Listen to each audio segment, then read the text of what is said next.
다 이르되 그러면 네가 하나님의 아들이냐 대답하시되 너희들이 내가 그라고 말하고 있느니라.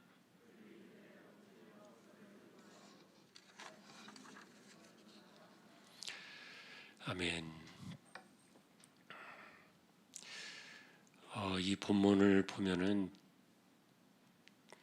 당시 유대인들의 장로라고 말하는 대제사장들, 서기관들이 예수님을 하나님의 아들로 아는 것 같으면서도 인정하지 못해가지고 십자가에 못 박아 죽게 하는 그 주범이 된 것, 이제 우리가 보게 되는데요.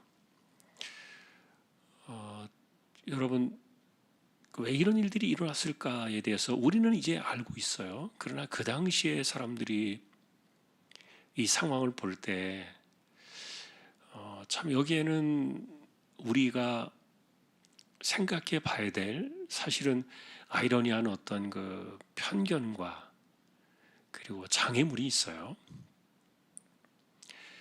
예를 들면 여러분, 얼마 전에도 우리 그 목사님들 그 신년 그 하루 예배가 있어서 어떤 모임에 갔는데 한 분이 나와가지고 기도를 하는데 갑자기 기도하면서 나사렛 예수의 이름으로 그 명하노니 고침을 받으라. 뭐 이렇게 기도를 하더라고요. 또 비슷하게. 그래서 예전에 한번 제가 이 말씀을 드린 적이 있어요. 예수님은 본래 나사렛 예수가 아니에요. 물론 그분이 사셨던 것은 나사렛이기 때문에 그 이름을 붙였습니다만, 그러나 복음서 시대에 나사렛이라고 이름을 붙인 것은 좋은 의미가 아니라 그랬지요. 생각나십니까? 그거는 목수의 아들이라는 예수님을 조롱하고 천박한 인생으로 규정하기 위해서 지어놓은 이름이 나사렛 예수예요. 그래서 유대인들을 대상으로 편지를 썼던 이 마태복음 성경은 다른 복음서와 달리 마태복음은 유대인들을 대상으로 쓴 편지잖아요. 그러다 보니까 유대인들이 예수님을 하나님의 아들로 받아들이지 못하는 결정적인 원인 가운데 하나가 나사렛이에요. 나사렛 예수예요. 어떻게 하나님의 아들이 나사렛에서 나올 수 있느냐? 아니다. 그거는 이미 오래전에 예언되어진 그 베들레헴, 바로 거기죠. 그리고 그 당시에도 이미 헤롯이나 그리고 서기관들이나 이런 사람들이 다 알고 있었죠. 동방 박사들이 왔을 때 어디서 나느냐 물으니까 베들레헴입니다. 근데 진짜로 예수님이 베들레헴에 계셨잖아요. 태어나시고 나서 또 여러분 우리가 이제 기억해야 될 것은 그 당시에 동방 박사가 마치 이제 막 태어난 말구에 누워 있는 그 아기 예수님을 찾아와서 이렇게 경배를 드린 것처럼 사람들이 이야기를 많이 했잖아요. 근데 그것도 틀렸다 그랬죠. 그러니까 우리가 엉터리로 사실 이야기하는 것들이 들어 있어요. 동방 박사들이 별을 찾아서 예수님께로 왔을 때는 이미 예수님이 태어나신 지 한참 지났을 때예요. 물론 몇 달이 지났는지 모르겠습니다. 적어도 6개월 이상은 지났을 것으로 보는 거예요. 6개월에서 최대한 2년까지 긴 시간이 있었던 거죠. 그러니까 헤롯이 그때를 다 별이 나타났던 그때를 따져가지고 2살 아이를 죽이라 그랬잖아요. 그러니까 시간이 딱 계산이 나오는 거예요, 성경에. 그래서 마태는 그것을 굳이 이야기를 꺼낸 거예요. 마태는 왜 예수님의 이 탄생 그 이야기를 다른 복음에서 말하고 있던 그 부분을 왜 굳이 동방 박사들을 끌어들여 가지고 그들의 이야기, 물론 이것은 그 당시에 있었던 이야기였기 때문에 마태가 지어낸 이야기는 아닙니다만 그것을 통해서 그분이 나사렛 예수가 아니라 베들레헴의 예수라는 사실을 입증하려고 했는가?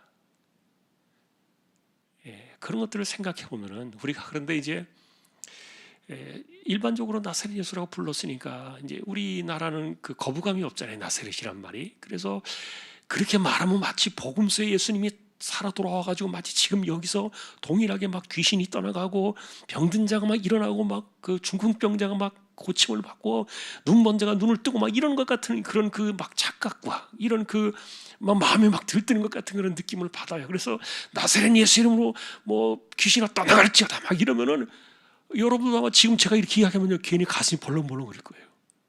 이상하게 우리 그런 거에 중독돼 있어요.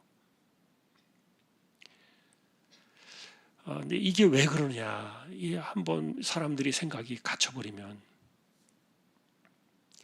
나사렛 예수라고 부르면은 이 복음서 예수님이 우리 안에 동일하게 역사한다고 생각하는 그런 편견과 착각 속에 사로잡혀 있는 거예요.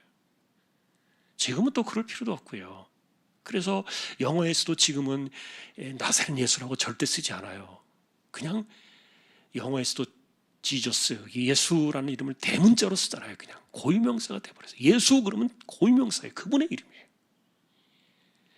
그 당시에는 뭐 예수라는 이름도 많았으니까 지역 이름을 붙여서 구별하기도 했지만, 어쨌든 그러나 나사렛이라는 그 이름 자체가, 지역 자체가 목수의 아들이라는 그 예수님을 비하시키려는 천박한 인식을 드러내는 그런 의식이었단 말이에요. 근데 이게 유대인들의 지도자들의 의식 속에는 있어요.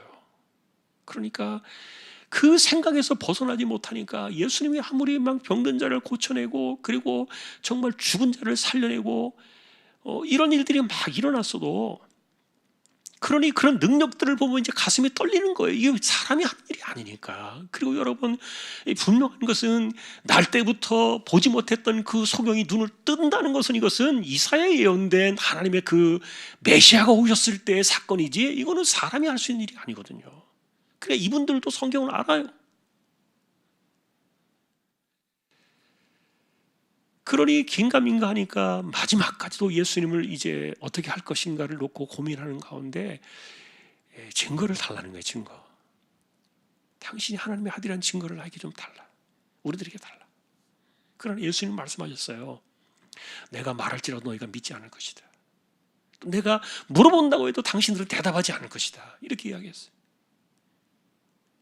그 대신에 분명한 이야기를 했죠. 인자가 하나님의 보좌, 하나님의 권능의 우편에 앉아있는 것을 보게 될 것이다. 그럼 당신이 하나님의 아들이라는 말이냐? 당신들이 말하는 그대로다. 그러나 그거 가지고 못 믿겠는 거죠. 증거를 더 달라. 이런 이야기들 속에서 예수님이 그들에 의해서 정작 메시아로 환영을 하고 그분들의 경배를 받고 하나님의 나라를 세워가야 될 그 유대인들을 통해서 그들의 고발과 그리고 이들의 반역으로 인해서 예수님이 십자가에 죽으셔야만 했던 그 사실들을 이 복음서에 이렇게 기록을 해놓게 된 거죠. 참, 그래서 여러분, 우리가 언제나 이 사람의 생각, 편견, 이런 것이 너무 무섭다. 심지어는 여러분, 어떤 사람은 성경을 자기가 들은 것에 대해서 한번 딱 박혀버리면은, 그것이 아니면은 거부를 해버리는 거예요. 그래서 사람들이 자기가 알고 있는 것에 대해서 이렇게 딱 그것이 이게 굉장히 참 중요한 기준이 되어가지고, 이런 여러분 편견, 이런 그 장애물, 이런 것들이 우리 신앙을 방해하기도 해요.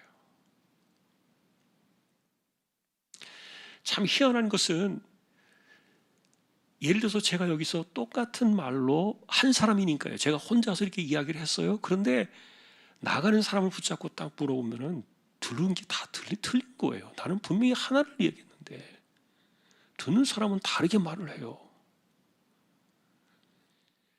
이런 게 여러분, 실제로 예배가 끝나고 나서 설교를 듣고 나가는 사람들을 설문조사해서 데이터로 나와 있는 그런 기록도 있어요. 데이터도 있어요. 여러분, 왜 그런 일들이 일어납니까? 물론 사람들의 말이 좀 정확하게 명확하게 이해가 되지 않는 부분들도 있겠지만, 그러나 그것을 이해하고 소화하는 것은 사람들이 자기 색깔로 그리고 자기의 것으로 받아들여서 그래요. 사고의 틀, 편견, 장벽, 이런 것들이 있어요. 그 틀 안에 진리는 절대로 가둬두지 못해요. 대제사장들과 서기관들과 이들은, 그 당시에 지도자들은 자기들이 생각했던 그 틀 안에 하나님의 아들이라는 이 증거가 딱 들어와야만 된다고 생각을 했던 거예요. 아까도 말했던 것처럼 오늘 이 사건이 오기까지 예수님께서 매년 예루살렘에 오셨잖아요. 대부분은 갈릴리에서 사역을 하셨지만, 그러나 매년 6월절 때마다 오셨어요. 그래서 요한복음에 보면 매년 6월절 때마다 예수님이 오신 그 예루살렘의 사건들이 기록이 되어 있는 걸 보게 되는데, 그러니 이 사건들은 예루살렘에서도 있었고 온 유대와 그리고 갈릴리에 벌써 소문이 쫙 퍼졌잖아요. 오죽하면 안 못 보는 소경 거지 바디메오, 이 사람의 귀에까지 소문이 들어갈 정도였으니까, 볼 수 없는 사람들의 귀에도 소문이 들려질 정도로 이것이 다 알려지고 있었는데, 그런데 어쨌든 사람들이 생각하는, 자신이 생각하는 어떤 그 틀 안에 이것이 맞아야만 그것을 받아들이려는 그런 우리 인간의 잘못된 속성이 있어요. 이것이 진리까지 무너뜨린 거예요. 진리까지 이것을 거부하게 되고요. 그러나 이제 우리는 이 말씀을 볼 때, 아, 이래서 예수님이 죽으셨구나, 뭐 그런 생각을 합니다. 그리고 어쩌면은 이방인들의 입장에서는, 이 누가복음은 주로 이방인들을 대상으로 편지가 쓰여진 것이라 그랬잖아요. 그러니까 이 누가복음의 입장에서는 이방인들이 아마 궁금했을 거예요. 왜 같은 유대인들이, 왜 메시아를 고대하고 기다리던 그 유대인들이 정작 하나님의 아들을 죽게 했을까? 이것에 대해서 궁금증이 있었을 거예요. 근데 그것에 대한 어쩌면 누가복음 이런 사건들은 답이에요. 그들에게는 이런 것들이 있었다, 이런 편견과, 그리고 그들에게는 어떤 그 자신들이 짜놓은 그 진리에 대한, 진실에 대한 그 증거에 대한 틀이 있었다. 그러니 우리가 이제 오늘 이 내용들을 보면서 사실은 다 담을 수가 없는 거죠. 근데 문제는 자기 입장에서 생각을 하다 보니까 이것이 진리라는 걸 알면서도 인정하고 싶지 않은 거예요. 그걸 다른 말로 말하면은, 자기중심적으로 생각하는 사람들은 자기에게 그것이 얼마나 이득이 되는가를 언제나 계산하기 때문에 그 당시에 대제사장들 그랬을 거예요. 대제사장들이나 그리고 서기관들은 하나님의 아들이 만일에 오신다면요, 자기들의 자리를 다 내놓아야 된다고 생각할지도 모르겠어요. 어쩌면 그것이 맞을 거예요, 현실적으로. 그 당시에 정치적인 관점에서는 하나님의 아들이 오신다면 일단 자기들의, 쉽게 말하면 그 자리가 다 떨어져 나갈지도 모르기 때문에 소위 말하는 기득권을 챙기려고, 자신의 자리를 지키려고, 이런 것들이 진리인 줄 알면서도 그것을 인정하지 못하게 만드는 그런 또 하나의 장애가 되었을 거예요. 자, 우리는 그래서 이런 것들을 생각해 보면은 영은 영으로 해석하고 영은 영으로 판단되어진다는 이 성경의 가르침이 너무 귀한 거예요. 사람의 머리로 이 하나님의 사건을 우리가 이해할 수 없어요. 절대로 안 돼요. 어떤 목사님이 제 이야기를 나누는 가운데 그런 말 하더라고요. 자기를 가르치던 교수 한 분이 자기가 차를 타고 가는데 비둘기 한 마리가 날아와가지고 자기 차에 딱 부딪혀가지고 그 비둘기 한 마리가 떨어져가지고 죽었다는 거예요. 그런데 운전을 하고 하다가 내려가지고 보니까 비둘기가 차에 치여가지고 죽었는데, 그걸 보니까 너무너무 가슴이 아프다는 거예요. 비둘기 죽은 게. 그래서 그분에게 이렇게 자기가 반문하고 싶었다는 거예요. 영혼이 없는 저 비둘기 한 마리가 죽은 것에 대해서 당신 그렇게 마음 아파하는데, 영원한 생명이 있는 한 사람이 죽는 것에 대해서 그렇게 마음 아파요 해본 적이 있느냐? 교수라는 사람이 그런 생각이 없다는 거예요.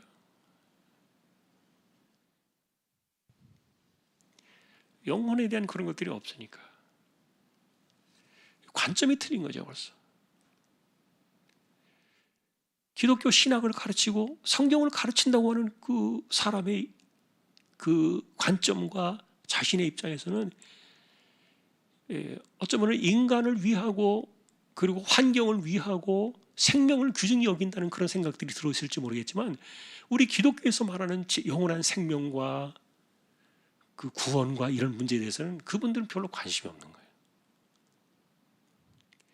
그러면서 이 성경을 이야기하고 가르친다 그러니까 자기가 그것에 대해서 막 화가 나가지고 막 분개했다. 그런 이야기를 이제 들어보았는데, 참 사람들이 어딘가 하나에 이렇게 꽂혀버리면, 어딘가 하나의 생각에 이렇게 파묻혀버리면은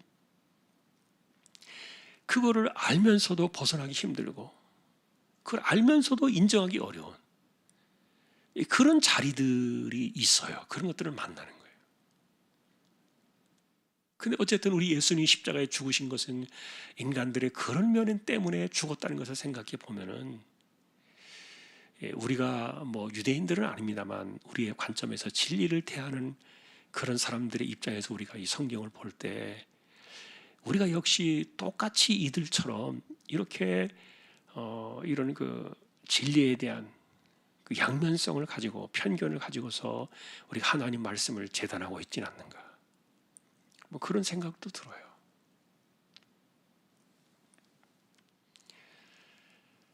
자, 여러분, 오늘 우리가 이제 이 내용은 사실 그들이 왜 그랬는가에 대한 이야기를 이제 밝혀주면 이제 되는 것이 누가복음의 목적이었기 때문에 오늘 여기까지만 이렇게 설명을 드려도 되겠습니다만, 어쨌든 우리 역시 성경을 보면서 우리 안에도 이런 편견이 있을 수 있겠다. 그리고 내가 이미 가지고 있는 그 선입견, 그리고 내가 가지고 있는 어떤 그 틀이 있을 수 있겠다.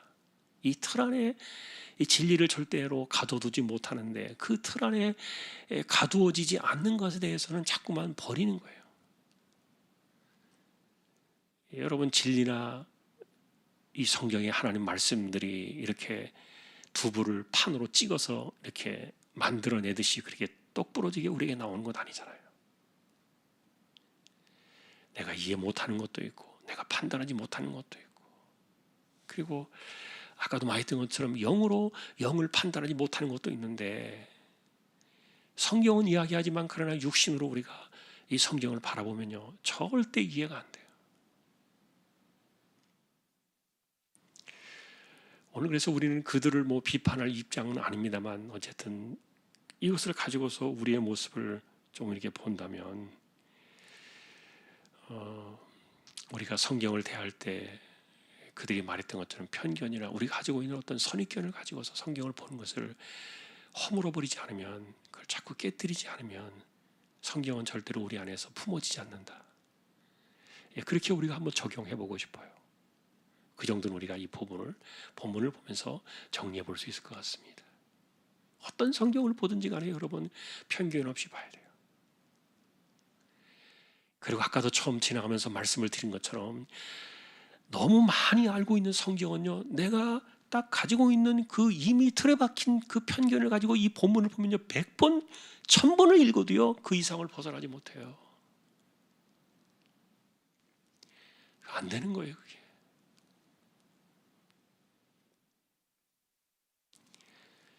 어떤 분이 지난주 우리가 아브라함의 이야기를 했잖아요. 아브라함의 이야기를 나누면서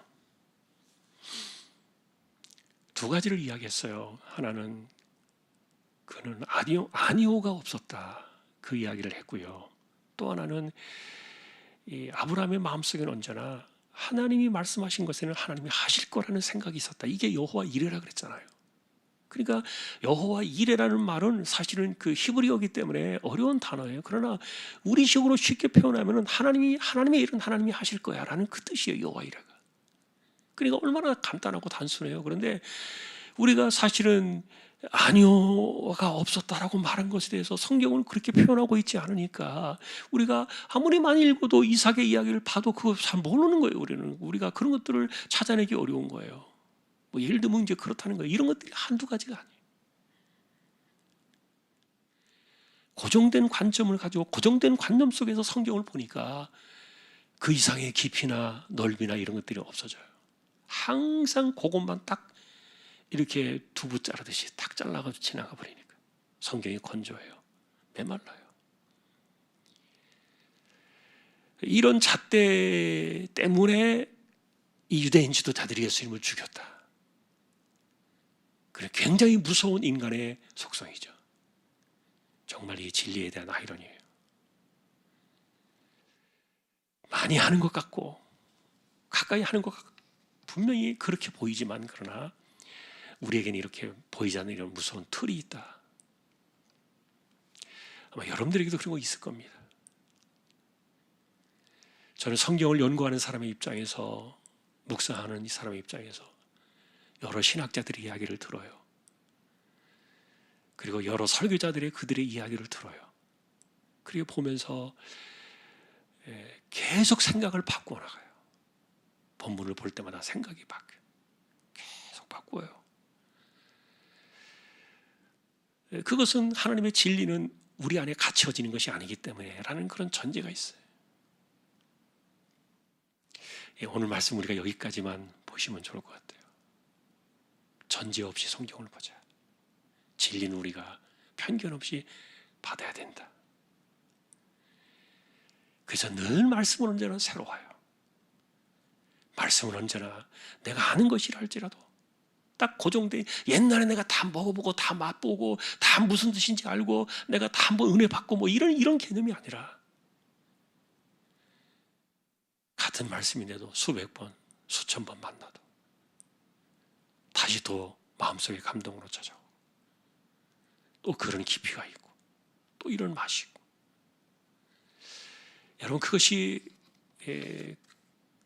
우리가 진리를 대하는 우리의 바른 자세가 되어야 할 줄로 믿습니다. 올 한 해는 우리가 좀 더 성경의 진리에 대해서 편견 없이 깊이 있게 만나고 좀 더 깊이 있게 우리가 들어갈 수 있는 그런 한 해가 될 수 있기를 주님의 이름으로 축복합니다. 우리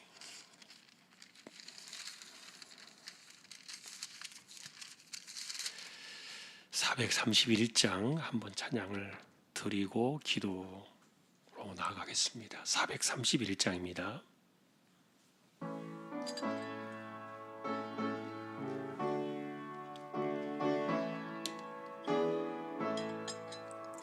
주 안에 기쁨 있네, 주 안에 살자, 주 안에 평안 있네, 주 안에 살자.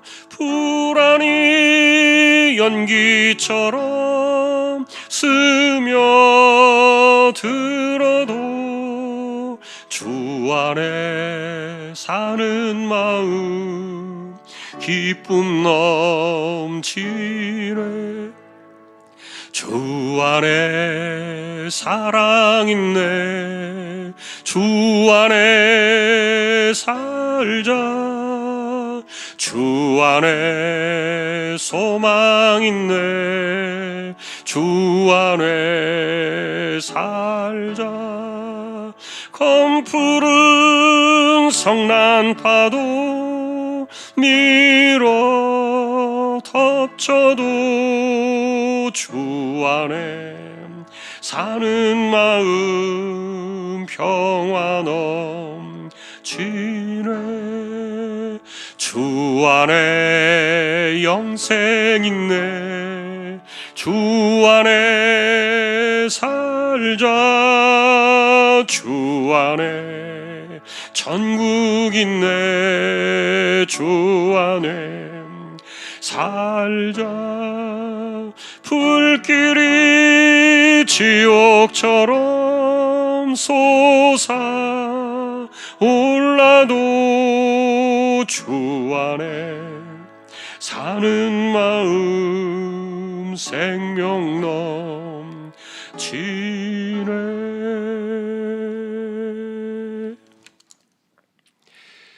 어떤 권사님이 세상을 떠나시면서 자식들이 전혀 안 믿었대요. 혼자 믿었는데 다 부른 거예요. 어쨌든 마지막 가신다 그러니까 와야 될 거 아니에요. 자식들이 다 왔어요. 그리고 그 앞에서 뭐라고 말했는가 하면은, 나 이제 하나님께로 가는데 그러면서 이제 마지막 부탁을 한 거죠. 예수 잘 믿어야 된다 그랬는데, 이분이 숨을 거두시기 전에 이렇게 하늘을 이렇게 보면서 이제 누워서 천장을 봤겠지요. 이렇게 천장을 쳐다보면서 주님이 나 부르신다. 주님이 지금 저기 계신다. 나 이제 가야 돼. 그리고 이제 숨을 거두신 거예요. 근데 그런 모습을 딱 보고 믿지 않던 이 자녀들이 다 예수 믿게 됐어요. 야, 이거 죽을 때 잘 죽어야 되는구나.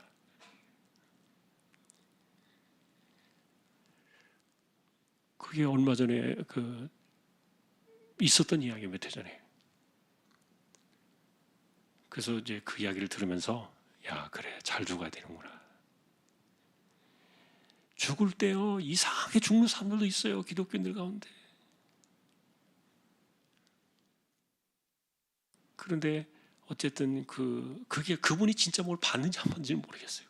그런데 예전에 제가 한 40년 전에도요, 병원에 가서 어떤 사람 기도하는데 공군 중령이었는데 이분이 군 생활하다가 간암이 와가지고 병원에 입원해서 오늘 내일 하는 분인데, 그런데 이분이 막 죽기 전에 그 부인 집사님이 옆에 지키고 있었는데 제가 마침 그 자리에 있었어요. 그래가지고 같이 이렇게 마지막 그래도 이분이 막 가실 것 같은데 아무도 없으니까 찬송을 좀 불러달래요. 그래서 제가 찬송가를 몇 곡 했어요. 찬송을 몇 곡 하고 이 부인 집사님이 같이 옆에 있었는데, 그런데 제가 찬송을 한 2곡 정도 불렀는데 전혀 일어나지 못하는 이분이 갑자기 침대에서 이렇게 상반신을 벌떡 일어나더라고요. 일으키더라고요.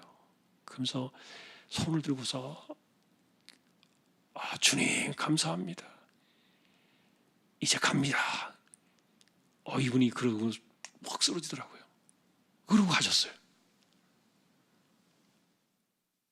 근데 그거 보니까 지금도 뭐 그 기억이 나요. 왜냐하면 그분 제가 돌아가시고 나서 제가 염원하는 건 아니지만 다 이렇게 했어요. 도와주고 이렇게 해서. 젊은 분이었어요. 공군 중령이니까 뭐 40대 초반인가 그런 분이었는데. 근데 그게 진짜 보였는지 안 보였는지 모르겠어요, 저는.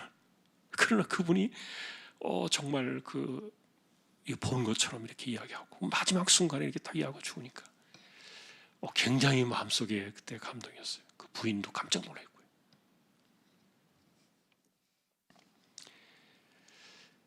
자, 우리 신앙은 설명 다 안 되는 게 많지요. 그러나 진짜야. 진짜가 있죠. 진짜입니다. 그래서 우리가 올 한 해는 이렇게 살아가면서요, 정말 이 진리를 좀 더 깊이 있게 만나고 이런 것들은 확실히 편견 깨뜨려야 만납니다. 내가 가진 편견, 내가 가진 생각 이런 것들을 막 다 부셔버려야 새로운 거 만나요. 맨날 그 밥에 그 나물 이렇게 살아가는 사람은요, 절대로 안 나가요. 새로운 거 만날 수 없어요. 오늘 이 말씀은 이제 여기까지 하고요. 우리 함께 또 기도로 나아가십니다. 끝나는 시간까지 여러분 같이 통성으로 기도하고요. 그리고 무엇보다도 지금 이 오미크론이 지금 세계를 바꾸고 있잖아요. 그래서 우리가 기도합시다. 뭐 다른 변이가 또 나올지 모르겠지만 그러나 이것이 독감이나 감기로 가는 마지막 그 출발이 되었으면 좋겠어요. 기도하는 거예요. 오미크론 이거로 인해서 이게 엔데믹의 그 시작이 되도록, 코로나의 종식이 되도록 여러분 우리가 기도해 주시고요. 어쨌든 또 마지막까지 주의해야 되니까 조심하고, 또 우리가 성령께 주시는 마음의 감동들을 따라서 시간이 얼마 없습니다만 짧은 시간이지만 함께 기도하고 또 제가 축도로 마치도록 하겠습니다. 우리 함께 기도로 나아가십시다.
우리 주님 예수 그리스도의 은혜와 하나님 아버지의 사랑과 성령님의 감화 감동 위로 인도 교통 충만하심이 대제사장들 서기관들이 자신들이 짜놓은 편견의 틀에 갇혀 하나님의 아들을 십자가에 못 박아 죽였던 것을 기억하며 우리가 하나님 앞에서 우리 인간의 편견을 버리고 우리가 가진 이해의 틀을 내려놓고 무한하게 주시는 하나님 말씀과 진리의 깊이와 넓이, 그 모든 것들을 날마다 살아있는 말씀으로 새롭게 힘있게 만나기를 소망하는 우리 모든 심령들, 주왕의 가족들 위해 이제로부터 영원까지 함께 있을지어다. 아멘.